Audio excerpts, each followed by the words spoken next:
प्यार सो पराई सौंज गही बेकी चाह चोरी, एही सातों व्यसन वेडारी ब्रह्म लखी वो, एही सातों व्यसन वेडारी ब्रह्म लखी वो। मंगलाचरण के अनुसार आपको समझ में आया होगा कि आज सप्त व्यसन विषय पर हम चर्चा करेंगे। तो सर्वप्रथम तो हम यह जानते हैं कि यह व्यसन किसे कहते हैं।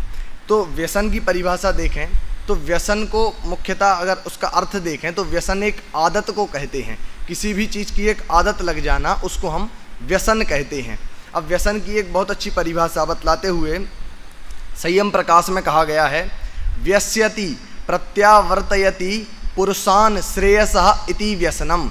इसका अर्थ है जो पुरुष को अपने श्रेयस्कर से अर्थात जो पुरुष को आत्मकल्याण से विमुख कर दे उसे व्यसन कहते हैं। आत्मकल्याण से व्यसन कर दे, विमुख कर दे। और आत्मकल्याण को हमने श्रेयस्कर क्यों कहा? श्रेयस्कर इसलिए कहा क्योंकि आत्मकल्याण से बड़ी कोई चीज़ नहीं है। आत्मकल्याण से ही हमें सुख प्राप्त होगा, उससे ही हमारा हित होगा, इसीलिए उसे श्रेयस्कर कहा है। और उससे जो हमें दूर करे वह क्या कहलाता? व्यसन कहलाता है। इसलिए ये व्यसन छोड़ने योग्य हैं, ये हमें परिभाषा से ही समझ में आ जाता है। चलिए अब हम आगे देखें तो व्यसन की परिभाषा हम पंडित बनारसी दास जी के अनुसार देखें तो वो कहते हैं किसी भी विषय में लवलीन होने को व्यसन कहते हैं।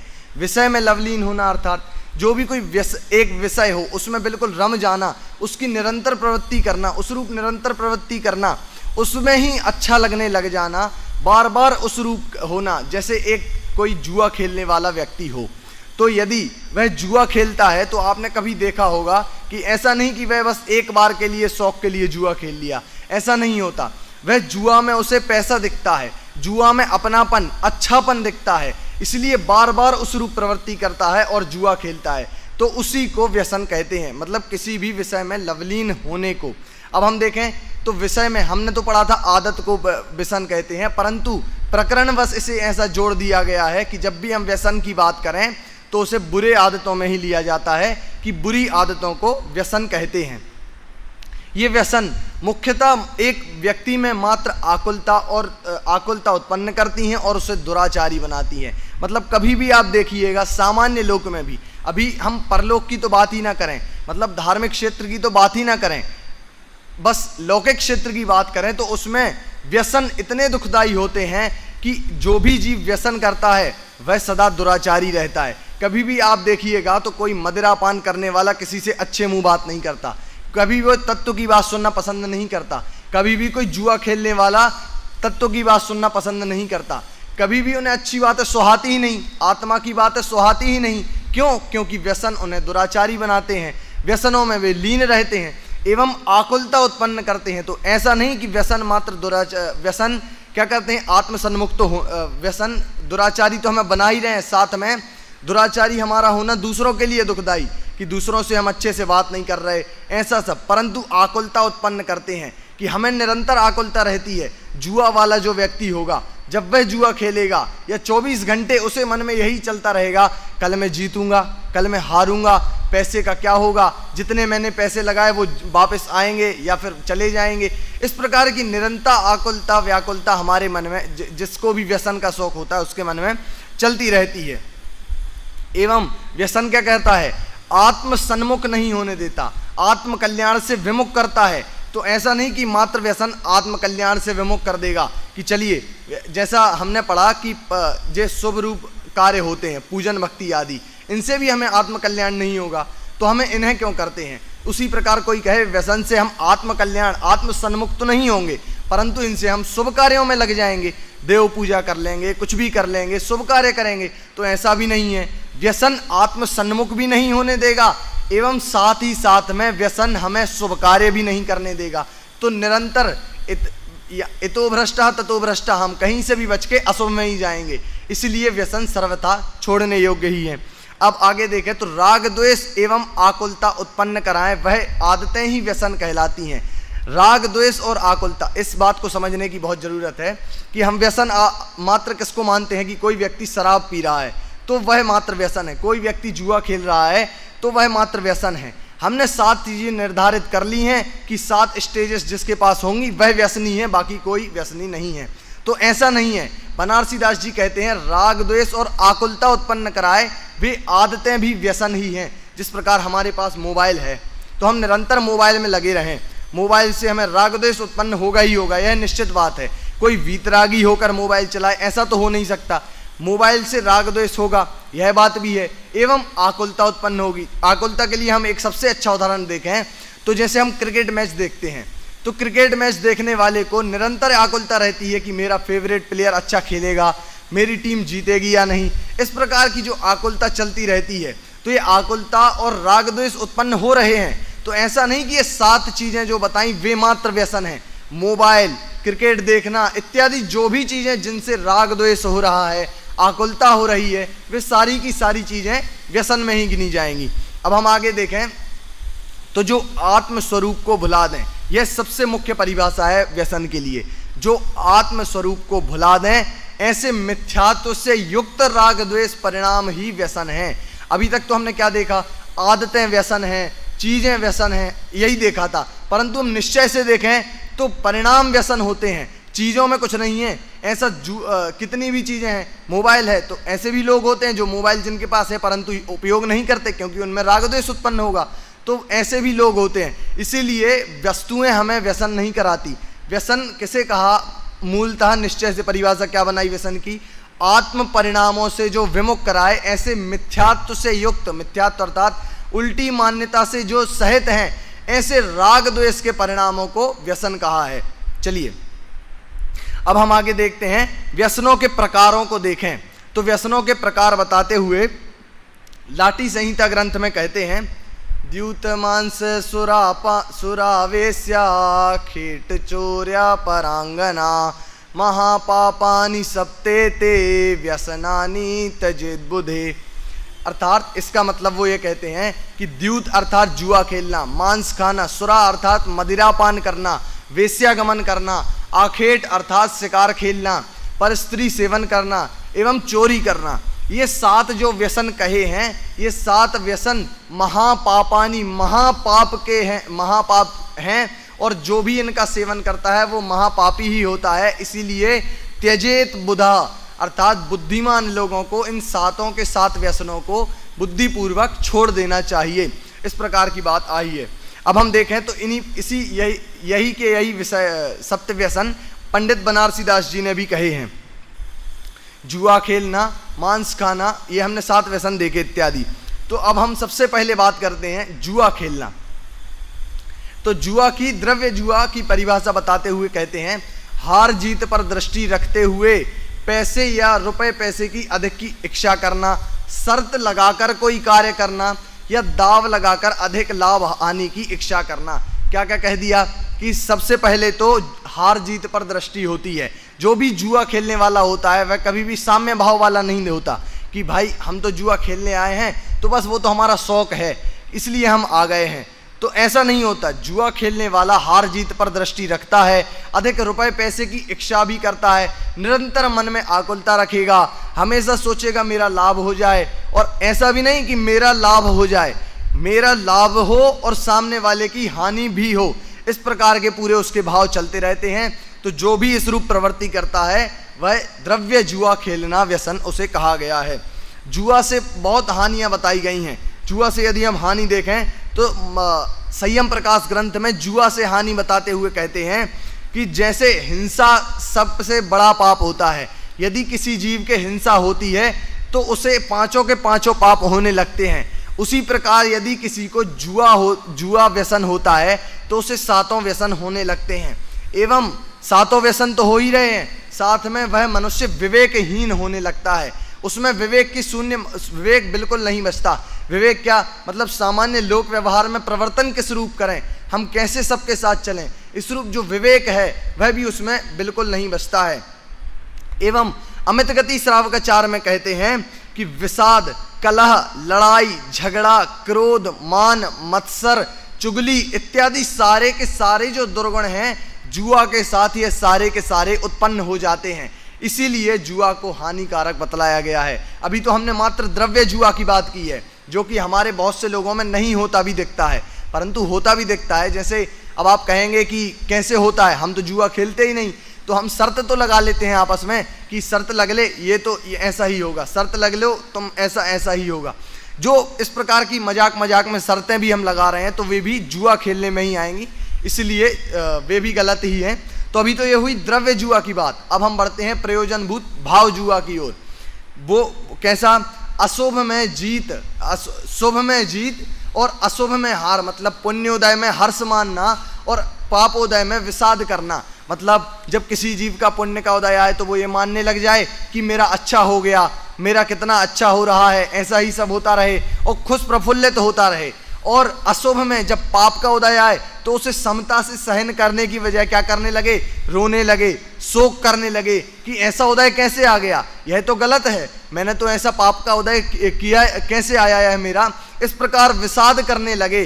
तब क्या होता है कि शुभ में हर्ष करता है और अशुभ में विषाद करता है, तब वह भाव जुआ कहलाता है। और जिसको भी ये सब होता है वो आत्म परिणाम के सन्मुख हो ही नहीं सकता। इसलिए आप यह बात सातों व्यसनों में देखेंगे कि भाव जुआ को आत्म परिणामों से जोड़ा गया है, भाव व्यसनों को आत्म परिणामों से जोड़ा गया है।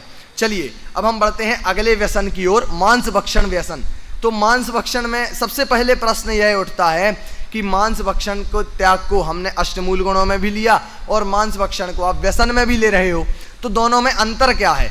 तो बतलाते हैं, संयम प्रकाश में कहा है कि मांस भक्षण की प्रवृत्ति करना वह तो एक बार करना वह प्रवृत्ति हो गई, परंतु मांस भक्षण को बार बार करना, उसमें आसक्त होना, अनुराग से करना और जो उसकी आसक्ति है उसे व्यसन कहा है। मतलब जो बार बार मांस भक्षण करते हैं, अनुराग से करते हैं, उसकी जो आसक्ति हो रही है उसे व्यसन कहा गया है। यह तो इनमें अंतर हुआ, मतलब बार बार करने को व्यसन है और एक बार प्रवृत्ति है, वह तो एक बार प्रवृत्ति होती है। इसलिए अब हम बढ़ते हैं मांस भक्षण की ओर। तो सबसे पहले देखें द्रव्य मांस खाना। तो मार कर या मरे हुए जीवों का कलेवर खाना या उसमें आसक्त रहना, तो वह क्या होता है? द्रव्य मांस खाना होता है, मार कर या मरे हुए। अब आप ऐसे भी ये तो बात सबको समझ में आ जाती है कि मार कर या मरे हुए कैसे, मतलब जो भी त्रसजीव हैं उन्हें यदि हम मार रहे हैं, उनकी हिंसा कर रहे हैं या फिर वो पहले से ही मरे हैं और कोई उनका सेवन कर रहा है, तो यह बात तो सामान्य लोक में भी निंदनीय मानी जाती है और उसे अच्छा कोई नहीं मानता। तो हमारे तो दूर दूर की बात, हमको तो बचपन से ही ऐसा सब होता है कि ऐसे हम हिंसा नहीं करते हैं, मांस भक्षण नहीं करते हैं। परंतु अब यदि कोई कहे कि आपने यह तो कह दिया, अब जैसे हम बोल रहे हैं, सांस ले रहे, उसमें भी तो हिंसा होती है, उसमें भी तो जीवों की हिंसा कर रहे हैं और उसमें भी अंदर जा रहे हैं, तो क्या वे भी मांस भक्षण में आएंगे? तो वह तो हमारा ऐसा काम है कि हमें जीवित रहने के लिए वह काम करना है, तो उसमें स्थावर जीवों की हिंसा होती है, तो उसे मांस भक्षण में नहीं लिया। मांस भक्षण में मूलतः कहते हैं कि त्रस जीवों का घात करके या फिर उन्हें मारकर या फिर उनके मरे हुए जीवों का कलेवर अर्थात मांस खाना, वह द्रव्य मांस खाना है। यह तो बात समझ में आई। अब देखते हैं मूल भाव मांस खाना। ये भाव मांस खाना हम, आप, मैं, बाकी यहाँ पर जो भी जीव संसार में है वे सब अनादिकाल से यह करते आ रहे हैं। क्या है भाव मांस खाना? देह में मग्न रहना। देह में मग्न रहना मतलब देह को अच्छा मानना। कभी ऐसा होता कि मैं बिल्कुल स्वस्थ रहता हूँ तो मानते कि मैं स्वस्थ हूँ, और कभी मेरा कुछ बुरा हो जाए तो मान लेते कि मेरी देह ऐसा मान लेते कि मैं अच्छा नहीं हूँ, मैं बुरा हूँ। इस प्रकार की जो मान्यता है, देह में जो अपनापन कर रहा है वह भाव मांस खाना है। तो वह देह में अपनापन भी नहीं करना चाहिए, क्योंकि यह हम आदिकाल से करते आ रहे हैं। आत्मा को तो मानते नहीं, देह को अपना मान लेते हैं और मिथ्यात्व का पोषण करके संसार बढ़ाते जा रहे हैं। इसलिए भाव मांस खाना मतलब भाव हमें समझना चाहिए और इनको भी छोड़ना चाहिए। अब हम बढ़ते हैं तीसरे मदिरा पान की ओर। तो शराब, भांग, चरस, गांजा इत्यादि नशीली वस्तुओं का सेवन करना वह मदिरा पान है। मदिरा पान सभी समझते हैं कि शराब आदि ये जो नशीली वस्तुएं हैं जो सड़ा गलाकर बनाई जाती हैं, इनका जो सेवन करता है, जिनसे नशा होता है, ऐसी वस्तुओं का सेवन करते हैं, वे मदिरा पान कहलाता है। अब मदिरा पान के बारे में सागार धर्मामृत में एक बहुत अच्छी बात कहते हैं। वहाँ पर कहते हैं कि मद्य अर्थात शराब की एक बूंद में इतने जीव होते हैं कि यदि वे जीव बाहर निकलकर उड़ना चालू कर दें तो ऊर्ध्वलोक, मध्यलोक और अधोलोक, ये तीनों के तीनों लोग भर जाएंगे। इतने सारे जीव मात्र मध्य की एक बूंद में होते हैं। सागर धर्मामृत इस बात का प्रमाण देता है। चलिए अब हम देखते हैं भाव मदिरापान। तो मोह में पड़कर आत्मस्वरूप से अनजान रहना, ये सबके साथ होता है। मतलब हम तुम सभी ये करते हैं कि मोह में पड़े हुए हैं। किसके मोह में? शरीर के मोह में, परिजनों के मोह में, यह मेरा है, यह मेरा अच्छा करता है। इस प्रकार की जो हम दूसरों से मोह कर रहे हैं। और किससे अनजान है? खुद से ही अनजान है। मतलब जो मैं आत्मा स्वयं हूँ, जीव स्वयं हूँ, उससे ही अनजान है। एवं बाकी जो भी बाहर के लोग हैं, परिजन हैं, पुरजन हैं, उन सभी से मोह करता है। तो यह मोह में पड़कर आत्मस्वरूप को नहीं जानता। तो वह क्या है? भाव मदिरापान है। आगे देखते हैं हम चौथा व्यसन, वेश्यागमन करना। तो वेश्या से रमना, उसके घर आना जाना इत्यादि, यह प्रवृत्ति क्या कहलाती? वेश्या के यहाँ वेश्यागमन करना कहलाती है। तो इससे हमें क्या समझ में आता कि वेश्या से रमण करना तो ठीक, यदि कोई जीव कोई व्यक्ति उसके यहाँ आना जाना कर रहा है, कहीं आता है, वहाँ आकर फिर जाता है, इस प्रकार की जो प्रवृत्ति करे तो वह भी वेश्यागमन है और वह भी एक व्यसन ही है। एवं वेश्या के लिए कहते हैं कि किसी व्यक्ति को यदि वेश्या से अनुराग हो तो उसके लिए संयम प्रकाश में कहते हैं कि तुम वेश्या से अनुराग कर रहे हो, उसके पहले एक बात तो सोचकर चलो कि वेश्या मात्र धन से प्रेम करती है।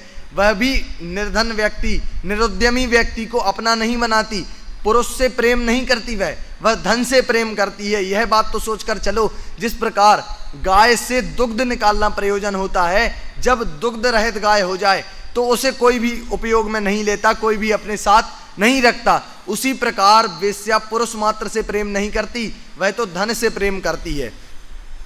एवं कहते हैं कि वेश्या की बात बतलाते हुए मृच्छकटिका एक है, उसमें बतलाते हैं, उसके चतुर्थांक में बतलाते हैं मृच्छकटिका के कि वेश्या जो है, जिस प्रकार पर्वत है, पर्वत पर कभी कमल का पत्र नहीं उगता, कमल जो है वो कीचड़ में ही खिलेगा।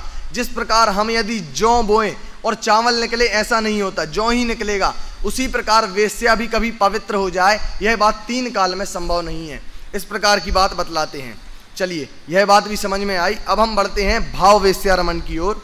खोटी बुद्धि में रमने का भाव वेश्या रमन है। खोटी बुद्धि अर्थात आत्मस्वरूप है, वह तो हमारा अच्छा है, उसमें यदि हम रमें, उसको जाने, उसमें ही लीन हो तो हमें सम्यक दर्शन, सम्यक ज्ञान, सम्यक चारित्र प्राप्त होंगे, मुक्ति की ओर अग्रसर होंगे। परंतु आत्मस्वरूप को छोड़कर विषय कसायों की प्रवृत्ति करें, उनमें ही अपनापन करें, अच्छा माने और निरंतर उनका ही भोगना चाहें, तो यह बात भाव वेश्या रमन कही है। उनमें ही अपनी बुद्धि रमाते रहें निरंतर कि मुझे यह कैसे प्राप्त हो जाए, मुझे जैसे कोई भी विषय हमें प्यारा लगे कि यह अच्छा लगता है तो वह मुझे कैसे प्राप्त हो जाए, भोजन कैसे प्राप्त हो जाए, यह कैसे प्राप्त हो जाए, इस प्रकार जो हम सोचते रहें वह खोटी बुद्धि है। और खोटी बुद्धि को भाव वेश्या रमन कहा गया है। अब भाव वेश्या रमन और द्रव्य वेश्या रमन के बारे में शांति जी ने भी यह बात बताई थी ग्वालियर में, यदि आपने ध्यान दिया हो तो। ऐसा नहीं कि कोई कॉम्प्लीमेंट दे रहे हैं कि यह अच्छा यह बुरा, कि द्रव्य कर सकते हैं भाव, द्रव्य नहीं कर सकते भाव कर सकते, ऐसा नहीं, परंतु दोनों ही खराब हैं। लेकिन उन दोनों में भी जब बतलाया था तो कहते हैं कि द्रव्य वेश्यागमन तो कैसा है कि इस काल में आपकी उससे इज्जत जाएगी, संपत्ति जाएगी, सब कुछ चला जाएगा, इस भाव का सब चला जाएगा। परंतु जो भाव वेश्यागमन है उससे क्या क्या जाएगा, उससे आपको अनंत काल तक दुख भोगना पड़ेगा, नरक आदि के, त्रयंच आदि के, हमेशा आप अनंत भवों तक ना जाने कब तक दुख भोगते रहोगे। इसलिए खोटी बुद्धि को ही सबसे पहले छोड़ना कहा है, आत्म स्वभाव में लगना कहा है। अब हम बढ़ते हैं 5वें व्यसन, शिकार खेलना की ओर। तो जंगल के रीछ, भाग, हिरण इत्यादि जो स्वच्छंद घूमने वाले जानवर हैं, उनको मारना या फिर मारकर आनंदित होना, वह शिकार खेलना कहलाता है। मतलब जो जंगल के जानवर हैं, अब ऐसा नहीं कि मात्र जंगल में ही, बाहर में भी यदि कोई जीव जो सुअर वगैरह तो हमने माने, यदि चींटी भी घूम रही है उसको भी आपने संकल्प पूर्वक मारा है तो वह भी शिकार में ही आएगा, वह भी आपकी गलती ही थी। इसीलिए शिकार खेलना में क्या लिया कि जो भी जीव हैं उनको यदि हम मार रहे हैं, और मार तो रहे, ऐसा नहीं कि हम धोखे से यदि मर गई और फिर हम उसमें आनंदित हों, कोई भी यदि उसमें आनंदित हो तो वह भी शिकार खेलना व्यसन है। और शिकार के लिए दौलत राम जी ने क्रिया कोश नाम का ग्रंथ लिखा है, तो वे उस क्रिया कोश में कहते हैं कि जिन धर्म तो दयापूर्वक होता है, शिकारी जीव के अंदर दया कभी नहीं हो सकती, इसलिए शिकार को छोड़कर दयापूर्ण जिन धर्म का सेवन करो। इसलिए जो शिकारी होता है वह जब जिन धर्म में ही प्रवेश नहीं कर सकता तो वह आत्म सन्मुख कैसे हो, सम्यक दर्शन कैसे प्राप्त करे, इसलिए शिकार को छोड़ना ही सर्वथा उपादेय है। अब भाव शिकार की ओर बढ़ें तो तीव्र रागवश ऐसे भावों के द्वारा अपने चैतन्य प्राणों का घात करना, मतलब तीव्र रागवश कैसे, जो हमने ऐसे भाव किए कि किसी जीव को मारें, किसी जीव को दुख पहुंचाएं, इस प्रकार के जो हमने भाव किए, यह तीव्र राग द्वेषवश नहीं होते हैं। इसमें हमें जब तीव्र राग या तीव्र द्वेष होता है, तीव्र राग कैसे होता है, द्वेष तो समझ में आया, तीव्र राग ऐसे होता है कि जब हमें शिकार खेलने से तीव्र राग होता है कि मुझे शिकार करना ही है, तब जाके शिकार होता है। और ऐसा जब हम करते हैं तो तीव्र रागवश चैतन्य प्राणों का, अपने आत्म प्राणों का घात होता है। मतलब हमने आत्म प्राणों का घात किया, मतलब जो भी हमारे ज्ञान दर्शन रूपी आत्म प्राण हैं, तो हमने वह तो किए नहीं, और राग द्वेष की उत्पत्ति अलग से की, तो वह घात ही कहलाता है। इसलिए चैतन्य प्राणों का घात भाव शिकार खेलना है। अब हम बढ़ते हैं अगले व्यसन की ओर, पर स्त्री रमण। तो अपनी धर्मानुकूल ब्याही हुई पत्नी को छोड़कर अन्य स्त्री के साथ रमण करने का भाव करना या उसके साथ आना जाना, कुछ भी करना, तो वह कहलाएगा परस्त्री रमण। इस प्रकार परस्त्री रमण समझा कि परस्त्री जो है उसके साथ रमने का भाव जो है, रमना जो है वो परस्त्री रमण कहलाएगा, द्रव्य परस्त्री रमण। इसके लिए संयम प्रकाश में एक और बात कही है कि उसके साथ यदि रमण नहीं कर रहे, परंतु परस्त्री के माता पिता की इच्छा के बिना यदि तुमने उससे विवाह किया है एवं परस्त्री का अपहरण किया है, इस प्रकार कुछ भी कार्य किया हो, तो वह भी परस्त्री रमण में ही जाता है। इसलिए इस प्रकार की बात कही है। द्रव्य परस्त्री रमण यह तो हो गया। जो भी परस्त्री रमण करते हैं उनके लिए संयम प्रकाश में एक बहुत अच्छी लाइन आती है कि जिन मनुष्यों ने परस्त्री रमण का सेवन किया, वह अपने सुखों को लात मारकर और अपने चरित्र को कुचलकर उस रूप प्रवर्तन करते हैं, और मात्र विपत्ति को ही आमंत्रण देते हैं। मतलब जो जीव परस्त्री रमण करते हैं, आपने देखा होगा जो भी जीव परस्त्री रमण करे उसका चरित्र तो कुछ होता नहीं समाज में, उसे सब लोग निंदनीय ही मानते हैं, एवं साथ ही साथ में वह अपने सुखों को कुचलता है। मतलब परस्त्री रमण करता है तो वह लौकिक सुखों को भी भोगने के काबिल नहीं है, और उसने सुखों को तो कुचला, चारित्र को नष्ट किया, और साथ में क्या किया, विपत्तियों को ही आमंत्रण दिया है। मतलब अपने दुखों को ही आमंत्रण देता है, दुखों को ही बुलाता है। इस प्रकार यह होता है द्रव्य परस्त्री रमण। और ऐसे लोग जो होते हैं उनके लिए टोडरमल जी कहते हैं कि जिस प्रकार जो कोई जीव यदि अपने चरित्र को कुचलकर विपत्तियों को आमंत्रण दे, तो वह तो मात्र अनाज को छोड़कर भूसे को लेता है। जैसे कोई जीव हो, वह अनाज और भूसे को कूटे और फिर अनाज तो फेंक दे और भूसा घर रख ले, तो वह तो मूर्ख ही कहलाएगा। उसी प्रकार जो भी जीव परस्त्री रमण करता है वह जीव मूर्ख ही कहलाएगा। चलिए अब हम बढ़ते हैं अगले व्यसन, चोरी करना की ओर। तो चोरी करने की ओर बढ़ें तो प्रमाद से बिना दी हुई वस्तु को ग्रहण करना नहीं, पहले हम देख लेते हैं भाव परस्त्री रमण। तत्व को समझने का यत्न न करके दूसरे की बुद्धि को परखने के में ही ज्ञान का सदुपयोग मानना। मतलब किसी को हमें जिज्ञासा तो नहीं है, जैसे कोई विद्वान मिले, हमें कोई जिज्ञासा तो नहीं कि हमें यह तत्व जानना है, यह जानना है, परंतु इन विद्वान में कितना दिमाग है, क्या यह इन विद्वान से बड़े जानते हैं, क्या यह इनसे ज़्यादा जानते हैं। इस प्रकार की जो बुद्धि होती है, इसमें अपनी बुद्धि को सदुपयोग मानना। और प्रश्न पूछ लिया और विद्वान उत्तर नहीं दे पाए और उन्होंने कहा कि मैं बाद में देख के बताऊंगा, और तुमने मान लिया कि हमने तो ऐसा प्रश्न पूछा जो इनको नहीं आता था, मतलब इनको अच्छी बुद्धि नहीं है। इस प्रकार की जो तुम कर रहे हो तो यह भाव परस्त्री रमण कहा है। यह निश्चय से दुखदायी ही होता है। इसलिए तत्व समझने का यत्न करना, दूसरों की बुद्धि परखने का नहीं। अब हम देखें चोरी करना, तो प्रमाद से बिना दी हुई वस्तु को ग्रहण कर लेना।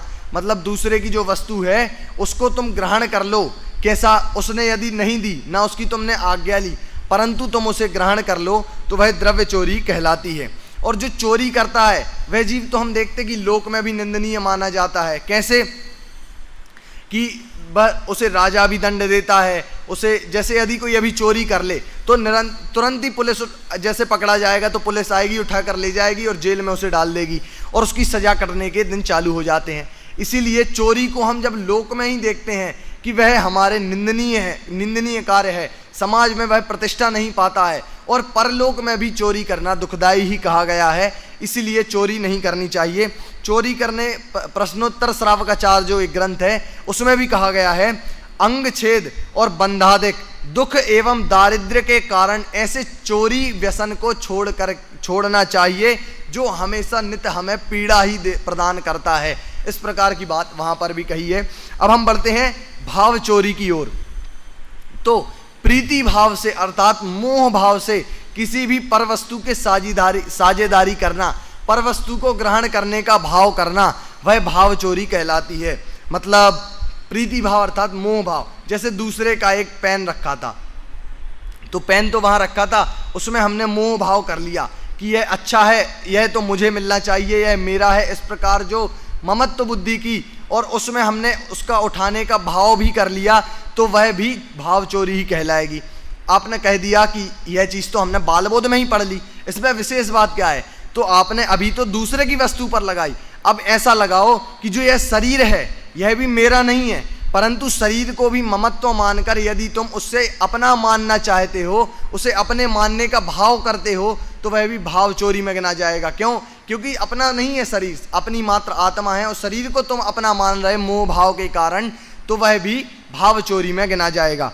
चलिए, अब जैसे हमने यह सातों के सातों व्यसन तो देखे कि क्या होते हैं। अब हम देखते हैं इन्हें छोड़ने के कारण इनसे हमें कितना दुख मिलेगा, इन्हें रखने से क्या हानियां हैं, इस प्रकार की जो भी बातें हैं अब हम देखते हैं। तो सर्वप्रथम तो कहा गया है कि यह जो सातों व्यसन हैं ये लोक की बात करते हैं, मतलब इस लोक में उसके साथ क्या क्या होगा, जिससे सातों व्यसन होते हैं उसके साथ इस लोक में क्या क्या दुर्व्यवहार आदि होता है। तो जो इसके सातों व्यसन हो वह निंदा का पात्र होता है और उसकी कोई इज्जत नहीं करता, वह दंड का पात्र होता है एवं दरिद्री होता है। अर्थात कैसे? जैसे अब आप देखिए, जो जीव, हम एक व्यसन लेते हैं कोई, जैसे कोई जीव मदिरा पान करता है, तो मदिरा पान करने वाला व्यक्ति निंदा का पात्र बनता है। निंदा का कैसे? कि समाज उसकी निंदा करेगी कि यह देखो ऐसा नहीं बनना, कैसे घूमता रहता है आवारों की तरह और बिल्कुल पड़ा रहता है कहीं भी, ये तो समाज की निंदा का पात्र। स्वयं घर वाले, उसके परिजन भी उसकी इज्जत करना पसंद नहीं करते, उसकी निरंतर निंदा ही करते हैं। कैसे? कि ये देख पैसे पूरे उड़ा रहा है, पूरे पैसे मदिरा आदि में उड़ा रहा है और कहीं भी पड़ा रहता है। इस प्रकार घर की भी इज्जत नष्ट करता है, स्वयं की इज्जत नष्ट करता है, निंदा का पात्र बनता है, दंड का पात्र बनता है जो भी जीव मदिरा का पान करता है। अब मदिरा का पान करने वाला जीव यदि हम देखें तो जो भी विषय कसाय में लगा हो, मदिरा का पान करता हो, वह कोई जीव गलत काम भी करता ही है। तो गलत काम करता है तो वह दंड का पात्र भी निरंतर बनता ही है। और दरिद्रता भी उसे देखने को आराम से, ये तो आप समझ ही गए होंगे कि जो जीव मदिरा पान आदि करता है वह दरिद्र ही रहता है। ऐसा नहीं होता कि मदिरा पान करता जाए और वह अमीर होता जाए, क्योंकि वह पाप ही बांध रहा है और पाप ही कर रहा है, इसलिए दरिद्रता ही भुगतता है। ये तो हुई इहलोक की बात, ये तो हुई सामान्य हानियाँ। अब हमारी जो बड़ी हानि होती है हम वह देखते हैं। बड़ी हानि क्या होती है? कि नरक आदि के दुख भोगने पड़ेंगे। पहली बात क्या कि इसको करने, इन सातों व्यसनों को करने से क्या होना पड़ेगा? नरक आदि के दुख भोगने पड़ेंगे। दूसरा, सम्यक दर्शन नहीं होगा। सम्यक दर्शन अर्थात जो हमें हितकारी है, कहा जाता है, रत्नकरण श्रावकाचार में भी ऐसा कहा है और सामान्य सभी विद्वान ऐसा कहते हैं कि जगत की सर्वोत्कृष्ट जो वस्तु है वो सम्यक दर्शन है। जगत में जिससे हमें सबसे ज़्यादा फायदा होगा, जो हमारी हितकारी है, वह सम्यक दर्शन है। तो जब इन सातों व्यसनों के कारण नरक के दुख भोगने मिले, सम्यक दर्शन प्राप्त ना हो, सुख उत्पन्न ना हो, तो ये सातों व्यसन किस लिए रखना? सातों व्यसन को रखने वाला फिर तो मूर्ख ही कहलाएगा कोई, इसलिए इन्हें छोड़ ही देना योग्य है। फिर अब हम देखें तो ये सातों व्यसन छूटते कैसे हैं? तो पंडित बनारसी दास जी कहते हैं, जिसे आत्मरुचि से आत्म स्वभाव की वृद्धि हो गई उसके ये व्यसन सहज ही छूट जाते हैं। मतलब जिसे अपने आत्म स्वभाव की रुचि लग गई, जिसे अपना आत्म स्वभाव अच्छा लग गया और उसके रूप जो अग्रसर हो गया, आत्म स्वभाव की ओर जो अग्रसर हो जाता है, उसके ये व्यसन, भाव व्यसन तो सहज ही छूटेंगे और आत्म स्वरूप होने पर, आत्म स्वभाव का अनुभव होने पर ये जो सातों के सातों द्रव्य व्यसन हैं वे भी छूट ही जाते हैं। आत्मस्वरूप ना हो तो भी ये सातों के सातों द्रव्य व्यसन तो छोड़ते देखे ही जाते हैं। चलिए अब हम आगे देखें तो पद्मनंदी पंचविंशति का है, उसमें आचार्य कहते हैं कि जिस जुआ से महाराज युधिष्ठिर, जिस मांस भक्षण से बक राजा, जिस मद्यपान से पूरे यदुवंशीय कुमार, जिस वेश्या सेवन से चारुदत्त सेठ, शिकार से ब्रह्मदत्त चक्रवर्ती, चोरी करने से शिवभूति एवं वे पर स्त्री अभिलाषा के कारण रावण, ऐसे बड़े बड़े लोग भी जब एक एक व्यसन मात्र ग्रहण करने से विनाश को प्राप्त हुए और निरंतर नरकादि के दुखों को भोग रहे हैं, तो जब ऐसे जीव भी नरकादि के दुख भोग रहे हैं, तो जो दो दो व्यसन का सेवन करते हैं या सातों सातों व्यसन का सेवन करते हैं, तो वे जीव तो अपना स्वयं सोच लें कि वे कितना पाप कर रहे हैं, निरंतर वे कितना पाप कमा रहे हैं और आगे जाकर कितने पाप के भागीदार बनेंगे। और अब कोई स्वच्छंदी जीव आता ही है, हर विषय में जो भी हम विषय पढ़ेंगे वहाँ कोई ना कोई स्वच्छंदी होता ही है जो विषय पढ़कर उल्टा ही ग्रहण करता है। तो यहाँ भी कोई स्वच्छंदी जीव आकर कहे कि नहीं, हम आत्मानुभव तो कर रहे हैं, अंदर में हमें आत्मा, राम जी का उदाहरण देता है कि जिस प्रकार राम जी लक्ष्मण जी को 6 महीने तक कंधे पर लेके घूमे थे और अंदर में आत्मानुभव था, सम्यक दृष्टि थे, छायक सम्यक दृष्टि, तो भी बाह्य में क्रिया ऐसी थी। उसी प्रकार हम भी बाहर में व्यसन कर रहे हैं, अंदर में तो हमें आत्मानुभव है, आत्मानुभव हमारा निरंतर चल रहा है। तो दौलत राम जी उसके लिए भी कहते हैं क्रिया को उसमें कि ऐसा संभव नहीं है, तुम यदि ऐसा मान रहे हो तो ऐसा नहीं है, क्योंकि आत्मानुभवी जीव के सातों व्यसन तो नियम से अपने आप ही छूट जाते हैं। अब जो भी यदि ऐसा मानता है कि हमें तो ऐसा नहीं मानना, हम तो ऐसा ही मानेंगे कि सप्त व्यसन रहने पर भी आत्मानुभव हो सकता है, तो वह मात्र अपना संसार बढ़ा रहा है, मिथ्यात्व का पोषण कर रहा है, वह कभी भी अपनी आत्मा के सन्मुख होने के पुरुषार्थ के ओर लगेगा ही नहीं।